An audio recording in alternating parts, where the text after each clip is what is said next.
அண்மை செய்தியாக பார்த்து வருகிறோம்.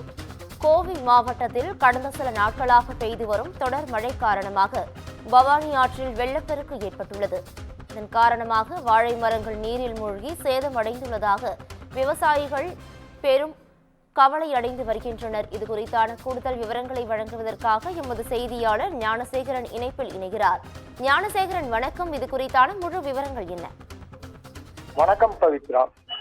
கோவை மாவட்டம் மேட்டுப்பாளையம் அடுத்துள்ள சிறுமுகை பேரூராட்சிக்கு உட்பட்ட லிங்காபுரம், காந்தவயல் மற்றும் மொக்கைமேடு ஆகிய கிராம பகுதிகளில் பவானிசாகர் அணை நீர் தேக்க பகுதியில் அமைந்துள்ளது. இந்நிலையில் கடந்த சில நாட்களாக பெய்து வரும் தொடர் மழை மற்றும் பவானி ஆற்றில் ஏற்பட்ட வெள்ளப்பெருக்கு காரணமாக பவானிசாகர் அணையின் நீர்மட்டம் தொடர்ந்து உயர்ந்து வருகிறது. அணையின் மொத்த நீர்த்தேக்க கொள்ளளவான 110 அடி தற்பொழுது 100 அடிக்கு மேல் நீர் இருப்பு உள்ளது.